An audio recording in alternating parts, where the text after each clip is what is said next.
గత ఎన్నికల్లో చెమటోడ్చి మరీ గెలిపించి ఇప్పటివరకు మిత్రపక్షంగా ఉన్న అధికార తెలుగుదేశం పార్టీతో జనసేన అధినేత పవర్ స్టార్ పవన్ కళ్యాణ్ ఇక తెగదెంపులు చేసుకున్నట్లేనని చెబుతున్నారు. ఇప్పటివరకు కేవలం ఆ పార్టీ ఎంపీలనే లక్ష్యంగా చేసుకుని విమర్శలు చేసిన పవన్ తాజాగా సీఎం టీడీపీ అధినేత చంద్రబాబును లక్ష్యంగా చేసుకుని సంధించిన ఘాటు విమర్శనాస్త్రాలు పరిశీలిస్తే ఇదే అర్థమవుతోందని అంటున్నారు.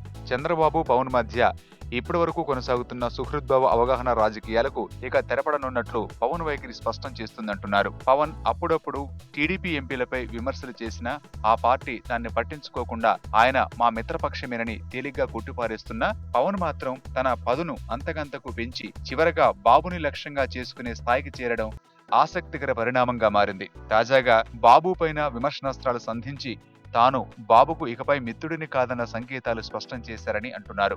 అయితే దీని వెనుక పవన్ కు సలహా ఇచ్చే ఐఏఎస్ ఐపీఎస్లు ఉన్నారని విశ్వసనీయ వర్గాల సమాచారం. ఇప్పటి వరకు బాబును తప్ప పార్టీ నేతలను తూర్పారబట్టిన పవన్ తాజాగా బాబు తప్పు చేస్తున్నారని 2.5 తర్వాత విమర్శించడం, ఆయనకు పాలనానుభవం ఉన్నందునే ఎన్నికల్లో మద్దతిచ్చానని చెప్పడం, హోదా పేరు చెప్పి ఓట్లు దండుకున్న బాబు ఇప్పుడు నాలుక మడత పెట్టారని విమర్శించడం ద్వారా ఇక బాబు దారిలో తాను వెళ్లేది లేదని పవన్ స్పష్టం చేసినట్లయింది.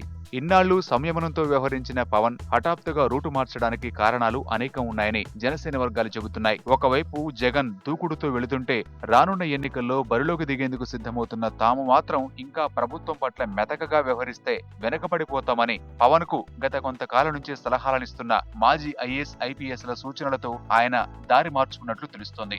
రాష్ట్రంలో ప్రత్యామ్నాయ రాజకీయ పార్టీగా ఎదగాలంటే టీడీపీతో కలిసి ఉన్నామన్న భావనకు తెరదించాల్సిన అవసరం ఉందన్న సలహాదారుల సూచన మేరకే ఆయన వ్యూహం మార్చుకుని ప్రభుత్వంపై ఎదురుదాడి ప్రారంభించినట్లు చెబుతున్నారు. పవన్ తాజాగా చేసిన వ్యాఖ్యలు నిశితంగా గమనిస్తున్న తెలుగుదేశం వర్గాలు కూడా ఇక పవన్ సొంత దారి చూసుకుంటున్నారన్న నిర్ధారణకు వస్తున్నాయి. ప్రధానంగా గురువారం వివిధ జిల్లాల్లో జరిగిన హోదా నిరసన కార్యక్రమాల్లో జనసేన కార్యకర్తలు తొలిసారిగా రోడ్డెక్కిన వైనాన్ని టీడీపీ అంచనా వేసి అందులో పాల్గొన్న వర్గాలపై విశ్లేషణ ప్రారంభించినట్లు సమాచారం.